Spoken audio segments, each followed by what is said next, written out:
Typhoons are very devastating natural calamities. They can destroy homes and even cause floods. Farmers are typically the most affected sector due to damages to agriculture, crops and farmland. In the Philippines, we are visited by an average of 20 typhoons annually. In this video, we will discuss what happens after the typhoon and what things to do after the typhoon hit your area. It is important to exercise precautionary measures before going outside your home. What is the danger you might encounter after the typhoon hits your area? Even though the strong wind and the rain wane down, there are still danger that you might be exposed to going outside your home. Some are example of those you must avoid at all cost.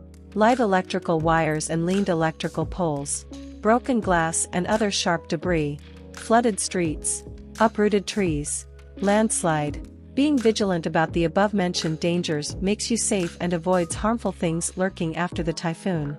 What to do after the typhoon? Never allow your children to go outside of your house to play or roam around after a typhoon, because there are still danger that might physically harm them and might result in injury. Assess your surroundings first and check for the damages that your house sustained. It is important to be extra careful when walking outside your house, since there is some danger that might harm you and your family. Check for damages in your home. If you can repair simple damage like loose windows and leaking roofs due to the typhoon, you must fix them when the rain stops. This will prevent your things inside the house from further getting soaked in the rain. Avoid going down in floodwaters. You might get yourself injured by broken glass and other sharp objects.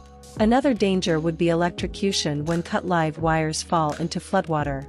If you see electrical poles uprooted or trampled down, or electrical wires dangling on the streets that are caused by the typhoon, you should report it to your electricity provider, because by doing this you help them speed up the assessment of damages in their facilities.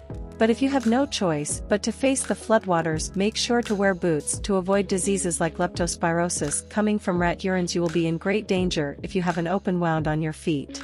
Where to get food after the typhoon? In our previous post, we discuss how to prepare things before a typhoon, and this includes preparing ready-to-eat foods. But in the event that you have already eaten up all your food and you need to look for food for your family, if you are in the province, you are in great luck. There are certain edible food that you can get after the typhoons. Most of these crops are devastated and uprooted by typhoons. You can pick them up on the roads, and sometimes you can get them to your neighbor for free. Your neighbor will offer them to you. The local government unit through the Department of Social Welfare and Development provides and distributes food packs or food aid after the typhoon hit your areas. You can coordinate with the local officials if there are food packs available in your area.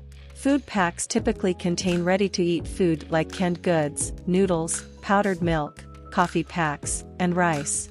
This is enough for the family to survive at least a few days after the typhoon. Where to get drinkable water after the typhoon? Water for drinking is also important, and according to science, you can only live for 3 days without water, so you need to find drinkable water after the typhoon. If your service water is cut after the typhoon, you can opt to buy water in the water refilling station in your area, because water station has big storage tank for water. But make sure to refill your water early on, because there will be a huge demand after the typhoon. The water service provider typically announces if they will conduct water ration service in your area. Make sure to watch for the announcement. In the event that there is no drinkable water available, you can use rainwater as the last resort. But make sure to make the right steps in filtering the debris and processing it before using it as drinking water. In summary, survival is the first priority after the typhoon hits your area. Typhoons are so devastating that they can severely damage our properties and livelihood and cause a severe impact on our lives. Having a positive outlook on life after the storm passed will help us to rebuild whatever damages caused by the typhoon in our lives. Properties can be rebuilt and livelihoods can be replaced, but let's put our top priority on the safety and our family. Thank you for watching. Please like and subscribe.